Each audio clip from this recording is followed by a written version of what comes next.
ಪ್ರಪಂಚದ ಮೋಕ್ಷ ಪ್ರದಾತನಾದ ಪ್ರಭು ಯೇಸು ಕ್ರಿಸ್ತನವರ ನಾಮದಲ್ಲಿ ನಿಮ್ಮೆಲ್ಲರಿಗೂ ಶುಭಾಶಯಗಳು. ದೇವರ ವಾಕ್ಯ ಲೋಕನ ಬರೆದ ಸುವಾರ್ತೆ 13ನೇ ಅಧ್ಯಾಯ ವಚನ 6ರಿಂದ 9. The gospel according to saint Luke chapter 13 verses from 6 till 9. ಆಮೇಲೆ ಆತನು ಒಂದು ಸಾಮ್ಯವನ್ನು ಹೇಳಿದನು. ಅದೇನೆಂದರೆ, ಒಬ್ಬನೊಬ್ಬನು ತನ್ನ ದ್ರಾಕ್ಷೆಯ ತೋಟದಲ್ಲಿ ಒಂದು ಅಂಜೂರದ ಗಿಡವನ್ನು ನಡೆಸಿದ್ದನು. ತರುವಾಯ ಅವನು ಅದರಲ್ಲಿ ಹಣ್ಣನ್ನು ಹುಡುಕುತ್ತಾ ಬಂದನು, ಸಿಕ್ಕಲಿಲ್ಲ.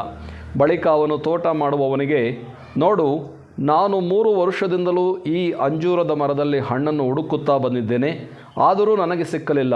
ಇದನ್ನು ಕಡಿದು ಹಾಕು, ಇದರಿಂದ ಭೂಮಿಯು ಯಾಕೆ ಬಂಜೆಯಾಗಬೇಕು ಎಂದು ಹೇಳಿದನು.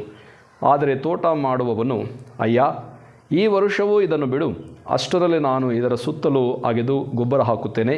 ಮುಂದೆ ಹಣ್ಣು ಬಿಟ್ಟರೆ ಸರಿ, ಇಲ್ಲದಿದ್ದರೆ ಇದನ್ನು ಕಡಿದು ಹಾಕಬಹುದು ಎಂದು ಉತ್ತರ ಕೊಟ್ಟನು ಎಂಬುದೇ. ಪ್ರಿಯರೇ, ಈ ಮಾತನ್ನು ಸಾಕ್ಷಾತ್ತು ಯೇಸು ಕ್ರಿಸ್ತರು ತಮ್ಮ ಶಿಷ್ಯರಿಗೆ ಹೇಳ್ತಾ ಇದ್ದಾರೆ. ಅವರು ಈ ಭೂಲೋಕದಲ್ಲಿ ಜೀವಂತವಾಗಿದ್ದಾಗ ಶಿಷ್ಯರ ಜೊತೆಯಲ್ಲಿ ಮಾತನಾಡುತ್ತಾ ಅವರು ಈ ಸಾಮ್ಯವನ್ನು ಹೇಳ್ತಾ ಇದ್ದಾರೆ. ಏನಾಗ್ತಾ ಇದೆ ಇಲ್ಲಿ ಅಂತಂದರೆ, ಒಬ್ಬ ವ್ಯಕ್ತಿ ತನ್ನ ದ್ರಾಕ್ಷೆಯ ತೋಟದಲ್ಲಿ ಒಂದು ಅಂಜೂರದ ಗಿಡವನ್ನು ನಡೆಸ್ತಾನೆ. ಹೀಗೆ ಆತನು ಅಂಜೂರದ ಗಿಡವನ್ನು ನೆಟ್ಟು ಆ ಒಂದು ಅಂಜೂರದ ಗಿಡದಲ್ಲಿ ಫಲವನ್ನು ಹುಡುಕುತ್ತಾ ಬರ್ತಾನೆ. ಆದರೆ ಅವನಿಗೆ ಆ ಅಂಜೂರದ ಗಿಡದಲ್ಲಿ ಯಾವುದೇ ಫಲ ಸಿಕ್ಕುವುದಿಲ್ಲ. ಆಗ ಆ ತೋಟ ಯಜಮಾನನ ಹೇಳ್ತಾನೆ, ತೋಟ ಮಾಡ್ತಕ್ಕಂಥವನಿಗೆ, ಈ ಒಂದು ಗಿಡವನ್ನು ತೆಗೆದುಹಾಕು, ಈ ಒಂದು ಗಿಡದಿಂದ ಯಾಕೆ ಭೂಮಿಯು ಕೂಡ ಬಂಜೆಯಾಗಬೇಕು. ಈ ಮಾತನ್ನು ಕೇಳಿಸಿಕೊಂಡಂಥ ತೋಟ ಮಾಡ್ತಕ್ಕಂಥವನು ಹೇಳ್ತಾನೆ, ಅಯ್ಯ, ಇದನ್ನು ಈ ವರ್ಷವೂ ಬಿಡು, ಅಷ್ಟರಲ್ಲಿ ನಾನು ಇದರ ಸುತ್ತಲೂ ಅಗೀತಾನೆ, ಗೊಬ್ಬರ ಹಾಕ್ತಾನೆ, ನೀರು ಹಾಕ್ತಾನೆ. ಹೀಗೆ ಅದು ಫಲ ಕೊಟ್ಟರೆ ಸರಿ, ಇಲ್ಲದೆ ಹೋದರೆ ನೀವು ಅದನ್ನು ಕಡಿದು ಹಾಕಬಹುದು ಎಂಬುದಾಗಿ.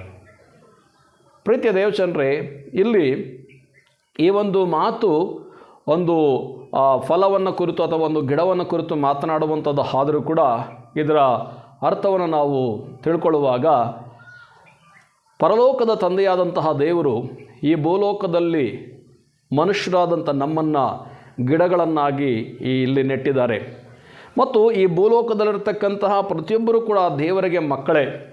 ದೇವರಿಗೆ ಮಕ್ಕಳಾಗಿರ್ತಕ್ಕಂತಹ ಮನುಷ್ಯರಾದ ನಾವುಗಳು ಆತನಿಗೆ ಫಲವನ್ನು ಫಲಿಸಬೇಕಾಗುತ್ತದೆ. ಆ ರೀತಿಯಾಗಿ ಫಲವನ್ನು ಫಲಿಸಿದಾಗ ಆತನು ಸಂತೋಷ ಪಡ್ತಾನೆ. ಒಂದು ವೇಳೆ ನಾವು ಆತನಿಗೆ ಫಲಿಸದೆ ಹೋದಾಗ ಆತನು ನಮ್ಮನ್ನು ಈ ಭೂಲೋಕದಿಂದ ತೆಗೆದುಹಾಕ್ತಾನೆ. ಇದು ಈ ಮಾತಿನ ಅರ್ಥವನ್ನು ಸೂಚಿಸುವಂಥದ್ದಾಗಿದೆ. ಆದರೆ ಇಲ್ಲಿ ತೋಟ ಮಾಡುವಂತಹವನನ್ನು ನೋಡುವ ಸಂದರ್ಭದಲ್ಲಿ ಆ ತೋಟ ಮಾಡ್ತಕ್ಕಂಥವನು ಹೇಳ್ತಾ ಇದ್ದಾನೆ ಯಜಮಾನನಿಗೆ, ಅಯ್ಯ, ನೀನು ಸ್ವಲ್ಪ ತಾಳು, ಈ ವರ್ಷ ಇದರ ವಿಷಯದಲ್ಲಿ ನೀನು ತಾಳುಕು, ನಾನು ಅಷ್ಟೆಲ್ಲ ಏನು ಮಾಡ್ತೇನೆ, ಇದರ ಸುತ್ತಲೂ ಅಗೀತೇನೆ, ನಾನು ಗೊಬ್ಬರ ಹಾಕ್ತೇನೆ, ಆಗ ಅದು ಫಲ ಕೊಟ್ಟರೆ ಪರವಾಗಿಲ್ಲ, ಒಂದು ವೇಳೆ ಅದು ಫಲ ಕೊಡದೆ ಹೋದರೆ ನೀನು ಇದನ್ನು ಕಡಿದು ಹಾಕಬಹುದು ಎಂಬುದಾಗಿ. ಹೌದು ಪ್ರೇರೆ, ಈ ಭೂಲೋಕದಲ್ಲಿ ದೇವರು ಮನುಷ್ಯರ ವಿಷಯದಲ್ಲಿ ಆತನು ಫಲಗಳನ್ನು ಎದುರು ನೋಡ್ತಾ ಇದ್ದಾನೆ. ಅದರಲ್ಲೂ ವಿಶೇಷವಾಗಿ ದೇವರ ಮಕ್ಕಳು ಎಂಬುದಾಗಿ ಎಣಿಸಿಕೊಂಡಿರ್ತಕ್ಕಂಥವರ ವಿಷಯದಲ್ಲಿ ದೇವರು ಆತ್ಮೀಯವಾದಂಥ ಫಲಗಳನ್ನು ಎದುರು ನೋಡ್ತಾ ಇದ್ದಾನೆ. ಆ ಒಂದು ಮನುಷ್ಯರಂಥ ನಾವುಗಳು ಫಲವನ್ನು ಫಲಿಸಿದಾಗ ದೇವರು ನಮ್ಮನ್ನು ಈ ಭೂಲೋಕದಲ್ಲಿ ಇಡ್ತಾರೆ. ಒಂದು ವೇಳೆ ನಾವು ಆತನಿಗೆ ಸರಿಯಾದಂಥ ಫಲಗಳನ್ನು ಫಲಿಸದೇ ಹೋದಾಗ, ಪ್ರೀತಿ, ಸಂತೋಷ, ಸಮಾಧಾನ, ನಂಬಿಕೆ, ಕ್ಷಮೆದಮೆ, ಸಾಧುತ್ವ, ಉಪಕಾರ, ದಯೆ ಇಂತಹ ಫಲಗಳನ್ನು ಫಲಿಸದೆ ಹೋದಾಗ ಆತನು ನಮ್ಮನ್ನು ಈ ಭೂಲೋಕದಿಂದ ತೆಗೆದುಹಾಕ್ತಾನೆ. ಆದ್ದರಿಂದ ಈ ಭೂಲೋಕದಿಂದ ನಮ್ಮನ್ನು ದೇವರು ತೆಗೆದು ಹಾಕುವುದಕ್ಕಿಂತ ಮೊದಲೇ ನಾವೇನು ಮಾಡೋಣ, ಆತನಿಗೆ ಫಲಗಳನ್ನು ಫಲಿಸೋಣ. ಆ ರೀತಿಯಾಗಿ ಫಲವನ್ನು ಫಲಿಸ್ತಕ್ಕಂತಹ ಗಿಡಕ್ಕೆ ಆತನು ಇನ್ನೂ ಹೆಚ್ಚಾದಂತಹ ಗೊಬ್ಬರವನ್ನು ಹಾಕಿ ಅದು ಇನ್ನೂ ಹೆಚ್ಚಾಗಿ ಫಲಿಸುವುದಕ್ಕೆ ಆತನು ನಮಗೆ ಸಹಾಯವನ್ನು ಮಾಡ್ತಾನೆ.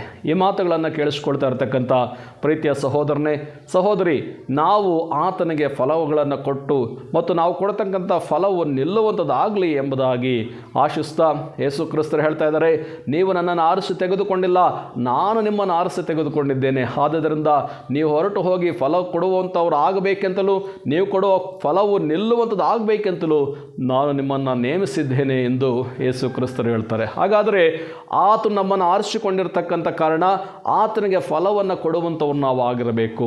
ಫಲವನ್ನು ಕೊಡುವಾಗ ಆತನು ನಮ್ಮನ್ನು ಇನ್ನೂ ಹೆಚ್ಚು ಫಲ ಕೊಡುವಂತೆ ಆತನು ಅಭಿವೃದ್ಧಿ ಮಾಡ್ತಾನೆ ಎಂಬುದಾಗಿ ಹೇಳ್ತಾ ನಾವು ಆತನಿಗೆ ಆತ್ಮೀಯವಾದಂಥ ಫಲಗಳನ್ನು ಫಲಿಸೋಣ. ಆ ರೀತಿಯಾಗಿ ಮಾಡಿ ದೇವರನ್ನು ನಾವು ಈ ಭೂಲೋಕದಲ್ಲಿ ಘನಪಡಿಸೋಣ ಎಂಬುದಾಗಿ ಹೇಳ್ತಾ ಈ ನನ್ನ ಮಾತುಗಳನ್ನು ಮುಕ್ತಾಯ ಮಾಡ್ತಾ ಇದ್ದೇನೆ. ಈ ಮಾತುಗಳ ಮೂಲಕ ದೇವರು ನಿಮ್ಮೆಲ್ಲರನ್ನು ಆಶೀರ್ವಾದ ಮಾಡಲಿ. God bless you.